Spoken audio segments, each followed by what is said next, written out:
quick story about perfectionism. So I've had this course, or back up a bit. So I've had this series of recordings for live streams that I did for my paying clients about a year ago.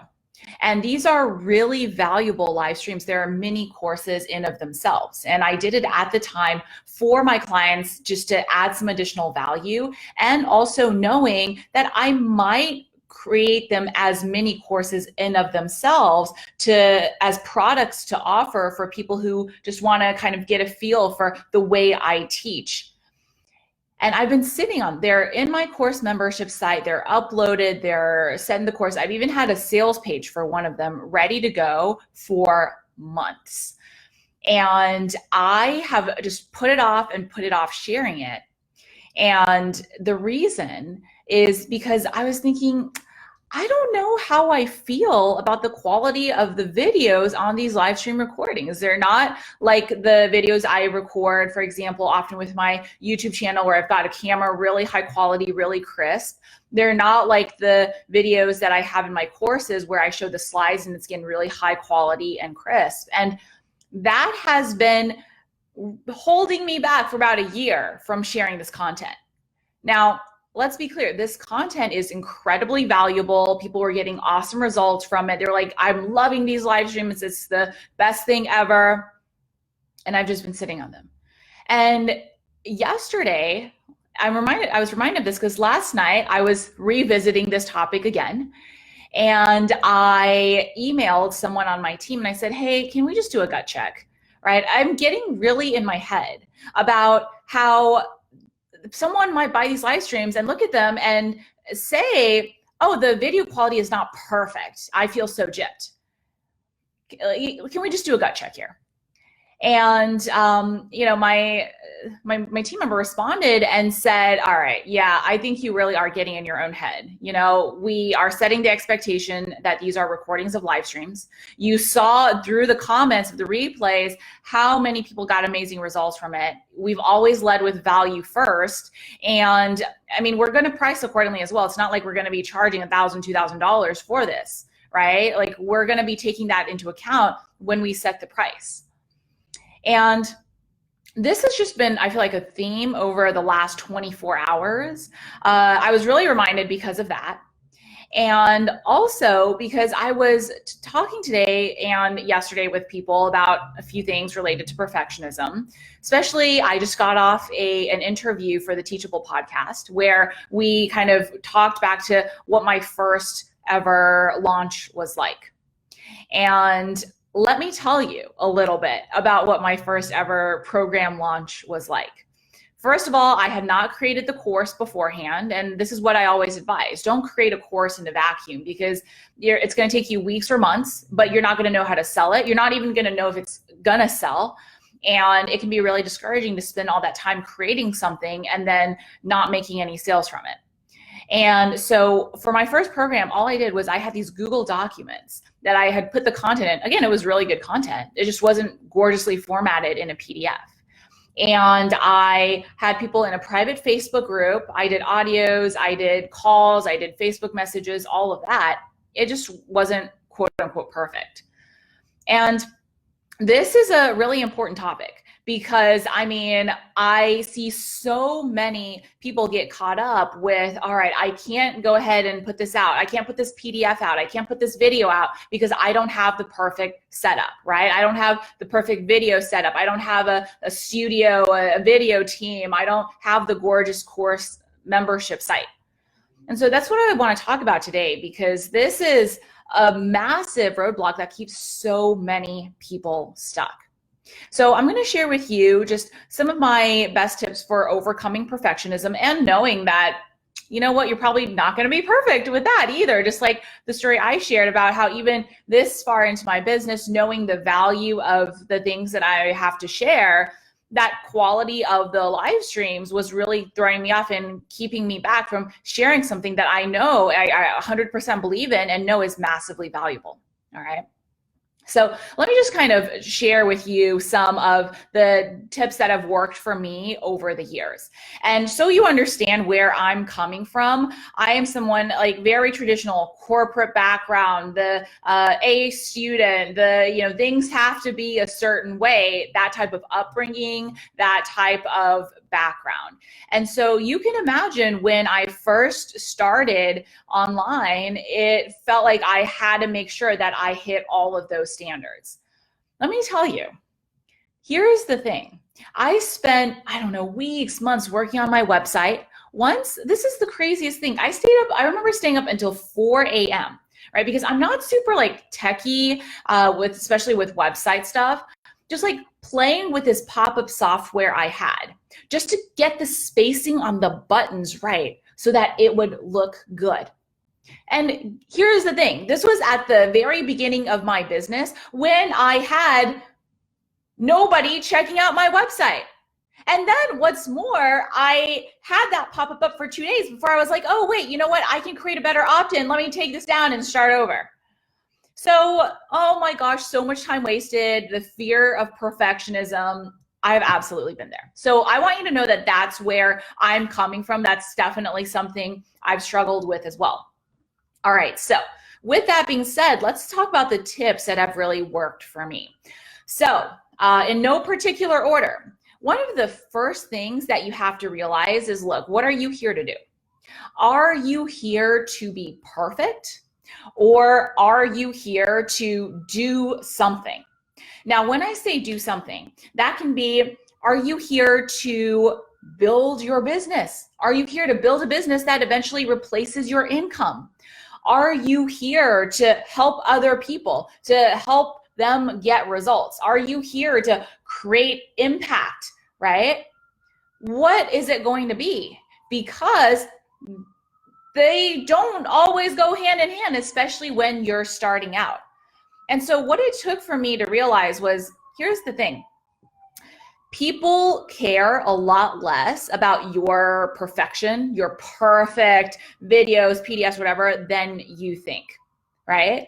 In my very first course program that I created, where I didn't have a course membership site, I didn't have gorgeous PDFs, all I had were Google documents, black text, white paper, white screen paper, and I did some audios. They weren't perfect either. I just recorded them on my headphones, and it was in a private Facebook group. Guess what? Not a single person complained that the stuff wasn't gorgeous enough. In fact, I had a 95% success rate for that course in terms of it was helping people get their first paying clients, and 90 to 95% of the people did. I mean, that's an unheard of success rate, right? Why? Because I showed up and supported people. I gave really great content. Then I did calls, I did emails. I just like delivered the heck out of it. And guess what? They remembered the results they got versus, oh man, it wasn't a gorgeous PDF, right? So you have to really think about perfection does not equal results. The results that matter, helping others and changing and creating an impact, and through that, creating your dream business and your dream life. So this is really important to remember. They're not really connected. Obviously, this does not mean don't create incredible high quality content, but that doesn't mean it has to be perfect in the way that it's delivered. The value is the first thing. So that's tip number one, really, really regrounding into that. Now, tip number two is to realize that for me, for the longest time, I didn't realize I was thinking this, but I thought if my, website, if my posts, if things are perfect, it's going to help me get more clients because I'm going to look professional, right? Because that's what we're taught in corporate. If you dress up, you wear the suit, you dress for the job you want, you're sending people a message that, hey, I'm serious. It's a little bit different in the online world.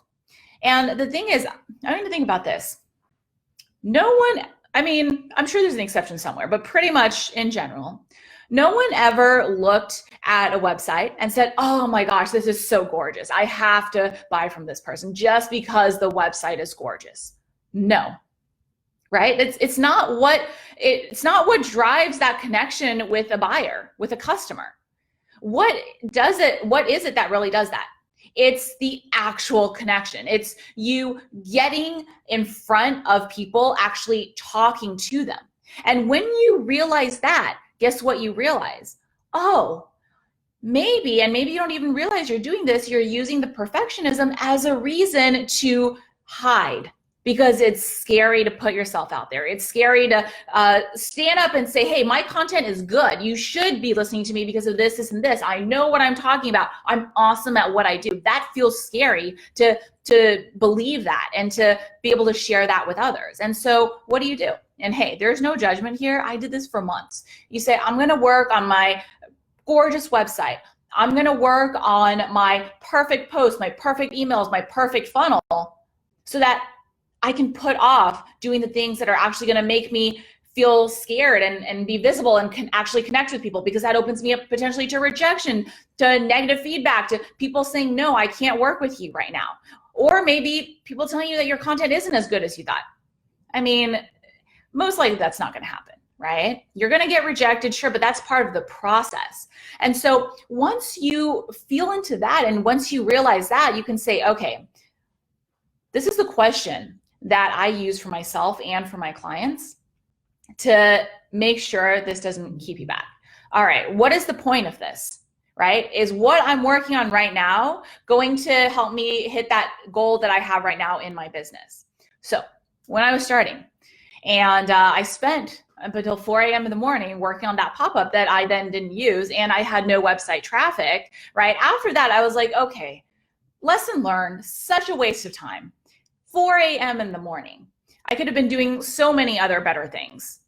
And so from that point, what I started asking myself was, okay, so what is the point of this, right? So for that pop-up, looking back, it would have been, the point of me creating a pop-up is to build my email list. However, the pop-up captures people who visit, emails of people who visit my website.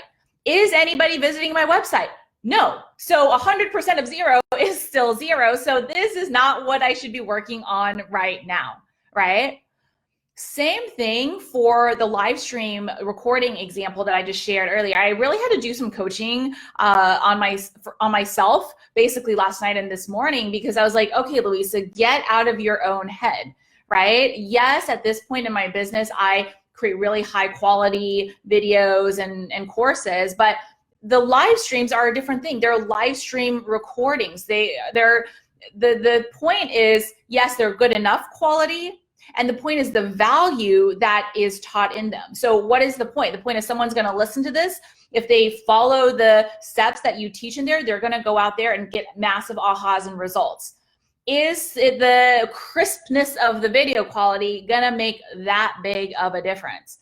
And the answer is no. And if someone is that nitpicky, then, you know, I'll be upfront beforehand and say, hey, if you care about having perfect video quality, this is not the course for you, right?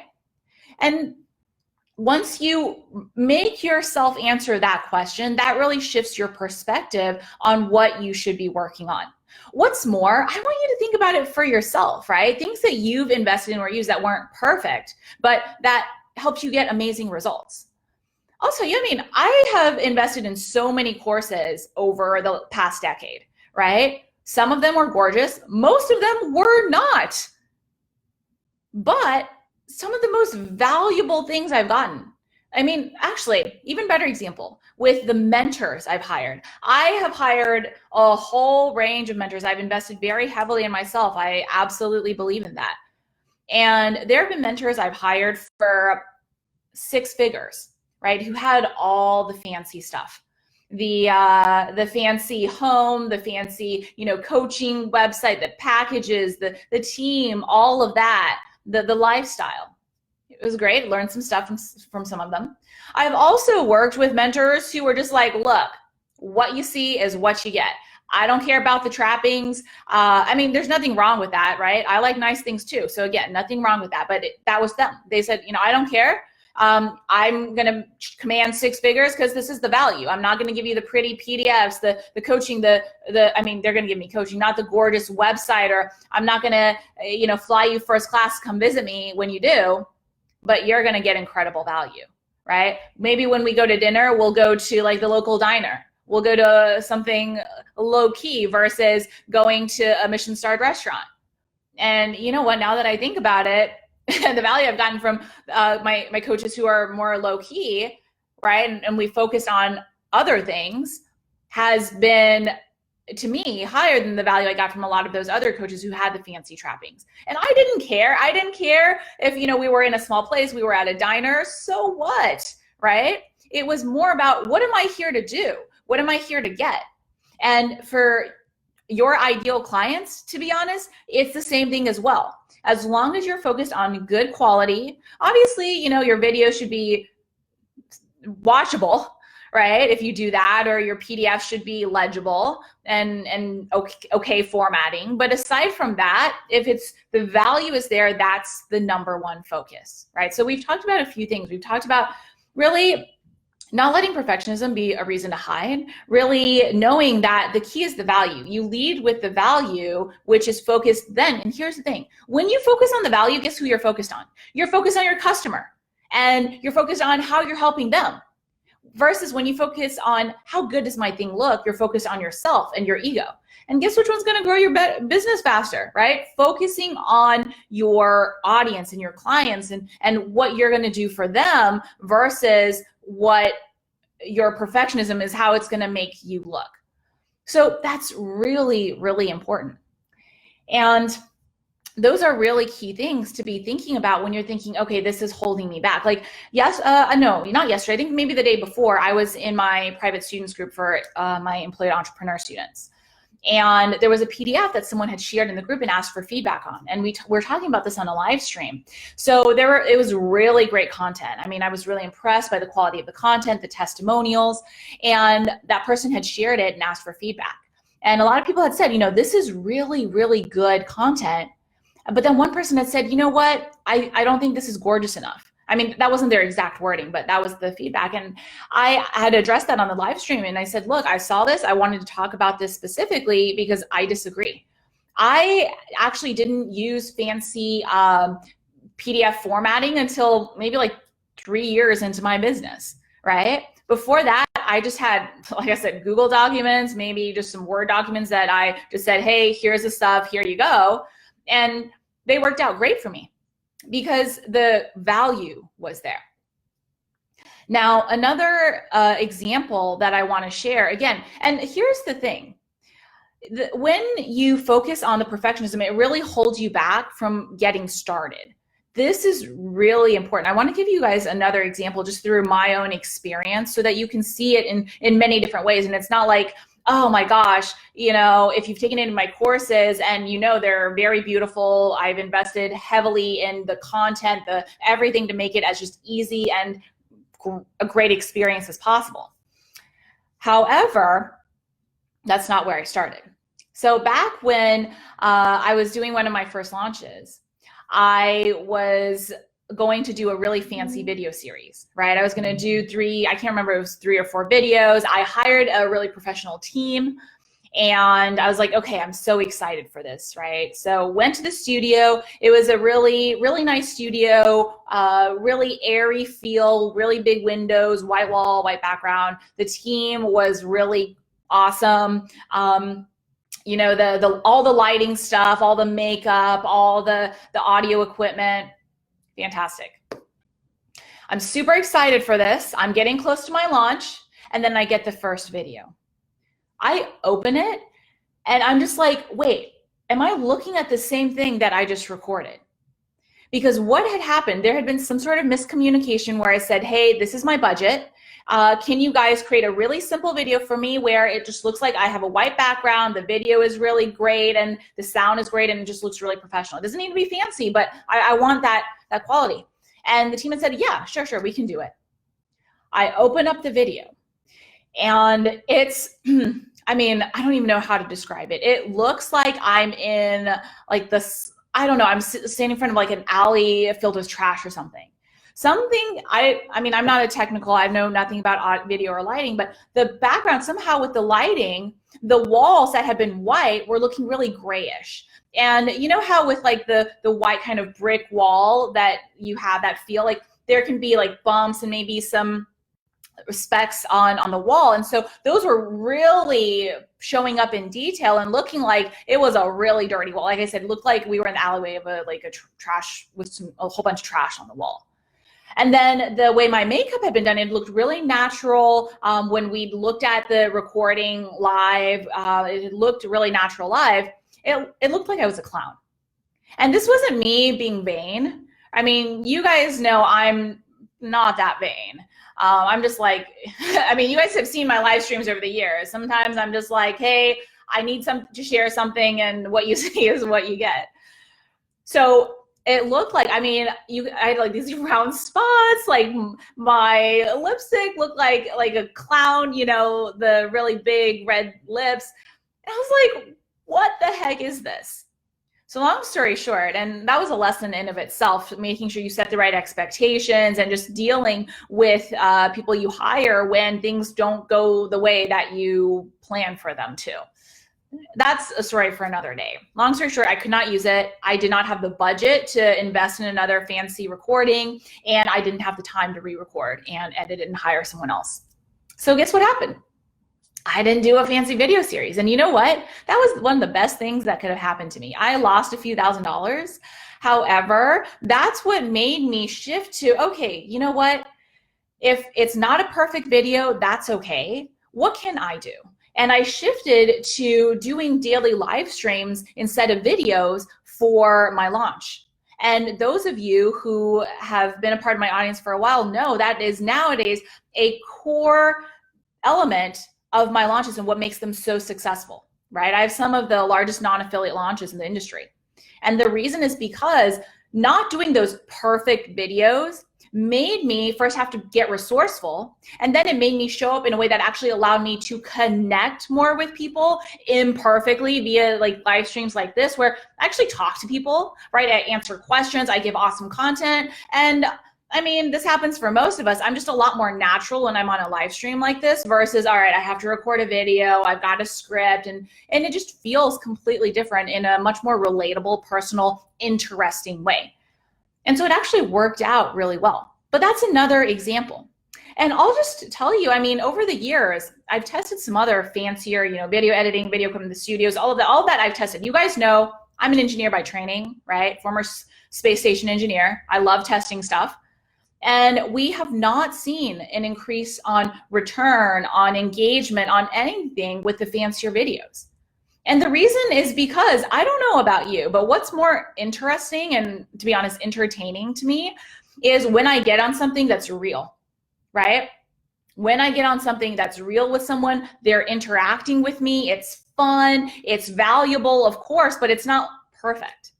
And so I really want you to see letting go of perfectionism as an opportunity to connect better with your audience, especially if you're just starting out and no one knows you from anybody else out there. You don't have any content online yet and you've got no reputation, no brand. This is the best place to get started. And I will tell you, back when Periscope was the thing, right? I would get on Periscope. I had not that many people following me on Periscope, but because I showed up, and I will tell you just another funny story to talk about perfectionism. You know, back then I was kind of like, look, I'm just going to show up. It was in my, I think, first year of business. And I would just like be in my sweatshirt and jackets, and my hair would be up after like a workout. Often I wouldn't have any makeup on. And, about in like year 2 or year 3 of my business, I hired a really fancy accountant who works with, you know, established big businesses with, you know, 7 to 8 to 9 figures in revenue. And he didn't have a lot of experience with the online space. And so before we met, he had apparently Googled me and found some of my old videos, which I don't think most of them are online now because the company that had stored them shut down. But at the time it was. And we met in person. At the end of our meeting, he was like, you know, you look really different than you do in your videos. It was like the completely different type of person, and it was not in a good way, right? And I'm just sharing that to show you. And the point being, those Periscope videos got me, like, helped me sell out my one-on-one coaching packages. Even though I didn't have a ton of followers, even though I was at that point, relatively new online. And I mean, they helped me sell out my 5-figure coaching packages because people would watch them and they would say, hey, I really love your energy. I love what you're talking about. You are my type of person. I knew it from watching this live stream, even without makeup, without the fancy, anything. And I knew I had to hire you. So it just goes back to show, hey, letting go of perfectionism is an opportunity. And let's be honest, perfect is boring. Who the heck relates to that? Right? When I see somebody who looks like they're perfect and, their life is amazing and they never struggled, I'm like, that's great for you. But personally, just with me and knowing how imperfect I am and how hard I work and how things are not quote unquote easy for me, I don't relate to that, right? So there's that fine line between being professional, delivering high quality, like really setting a high standard for what you deliver and how you show up, versus, okay, it has to be perfect, so I come across as a certain way, so I come across as perfect, so I, feed my ego, right? So this is the difference that when I want you to think through when you're thinking through how do I overcome that perfectionism. And I'm seeing Miguel saying, thank you, this helps. I'm really glad to hear that, right? Any other comments or questions you guys have, let me know in the comments. I'm happy to address it because this is so important. I mean, so just to give you another example, right? With my YouTube channel, nowadays I finally got my stuff together and have a really, I don't want to say it's basic. I have a really great, camera, lighting, audio, microphone setup. It's not a fancy studio because that's just not necessary. You guys know I love running a lean business. And I have that nowadays. So most of my videos are better quality. I mean, the content has always been there. However, what I've been doing, and I do on and off, is if I do a really great live stream, like I'll probably share this one, I'll download it and upload it to my YouTube channel because it's just such great content. I want to make sure even more people see it. And so I was talking about this and showing a screenshot of that. And people are asking me, Louise, is that okay? Is it okay that it's not perfect? It's not the, perfect setup, the super crisp, high quality. And you know what? The views, the engagement, the comments on that are just as good as the views, the comments, the engagement on my videos that are just like, more quote unquote perfect. They're not perfect, but more so. And again, I'm just sharing lots of examples and stories with you because it can feel like, oh, Louise, it's easy for you to say, don't worry about being perfect, especially if, you're relatively new to my audience. You haven't seen my business grow over the past 6 years. And maybe you're in some of my courses and you're like, oh, it looks so good. Yeah, that's it's taken a lot of imperfect growth to get to that point. And so I want you guys to know these stories and these examples, because that's what's going to help you realize, okay, now I really get it. It's, I'm really seeing these examples versus someone telling me not to be perfect, right? And the final thing I will share is a lot of the time where perfectionism and the need for that comes up is when we're comparing to others. And I get it. It can be really easy, especially with all the gorgeous photos you see on Instagram, on people's websites, courses, all of that. And I've had people ask me, Louisa, what did it take to create your course membership site? How is it so gorgeous, et cetera, et cetera? And you know what I say? I'll say, at this point, that course, it's custom developed. I have a designer, I designed it, and they actually implemented it. It's taken tens of thousands of dollars to set up and get to where it is, not to mention put it up, create the content. I mean, at this point, it's a 5 to 6 figure investment in my courses and in my students, my content, and it's been worth it. Is that something I could have done or would have done in the beginning of my business? No, and I didn't, just as I shared with you guys earlier, right? And the reason I want to share that is because it's also an evolution. So whenever you're thinking so-and-so is so perfect, right? Here's what you should do. Go look back over the history of their posts, whether it's on Instagram, Facebook, wherever, right? I think you're really going to be motivated by what you see. You're going to realize that, oh, whoa, this has been an evolution for them as well. There's that common saying, don't compare someone else's chapter 30 with your chapter 1. in life or in business or wherever. It's the same thing. And you'll notice that anybody who you admire, who you think they've got it all together, first of all, nobody's perfect. Let's just be clear on that, right? But if you just look back a little bit, you'll see their own evolution, and you'll see that the most important thing is not to start out perfect, but to get started.